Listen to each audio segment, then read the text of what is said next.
Olá a todos, meu nome é Adélcio Camilo Machado, sou professor do Departamento de Artes e Comunicações da Universidade Federal de São Carlos e atuo no curso de licenciatura em música aqui na Federal.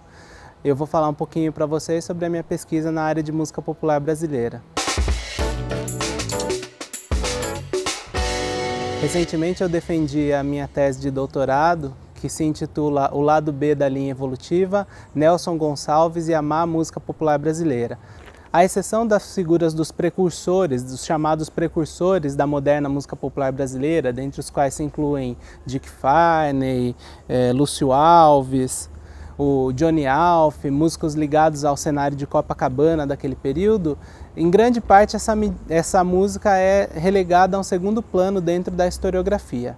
E aí disso se consolida a ideia de uma linha evolutiva da música popular brasileira. Começaria nos anos 30, continuaria só com esses precursores, esses ditos precursores, e depois continuaria na MPB dos anos 60. A minha pesquisa então procurou ver o outro lado, a história que não é contada. Por isso eu acabei tomando como objeto central de pesquisa um cantor que foi o Nelson Gonçalves, né? Ele que foi o personagem que me ajudou a olhar para essa história, porque obviamente eu não poderia analisar todo o repertório que foi produzido nesse período. O Nelson Gonçalves possuía atributos vocais que eram muito semelhantes à geração dos grandes cantores, ou daqueles cantores que eram tidos como grandes intérpretes da MPB dos anos 30, como Francisco Alves, Silvio Caldas, Carlos Galhardo. Porém, ele começou a atuar num período de reconfiguração nos padrões de gosto da música popular brasileira daquele período. Então, embora ele tivesse aqueles mesmos atributos de uma geração que anteriormente foi considerada como de grandes intérpretes, esses mesmos atributos no período dos anos 40 e 50 já não lhe deram a mesma legitimidade. Então, por exemplo, se a gente escuta o samba-canção Cinco Letras que Choram, gravado pelo Francisco Alves, composto pelo Silvino Neto, que é de 1945, a gente ouve, né, a grande potência vocal que esse cantor Francisco Alves tinha e gozava de grande prestígio nesse período. Adeus, adeus, adeus, cinco letras que choram num soluço de dor.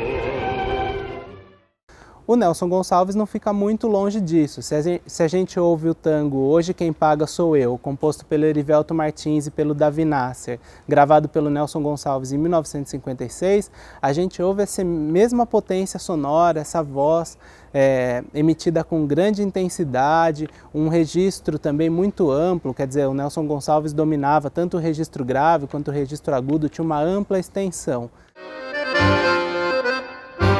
Antigamente, nos meus tempos de ventura, quando eu voltava do trabalho para o lar, deste bar alguém gritava com ironia: entra, mano, o fulano vai pagar.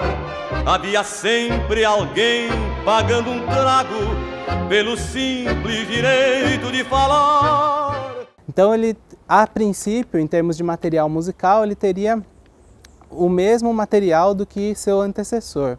Contudo, nesse período começava a emergir um novo tipo de repertório.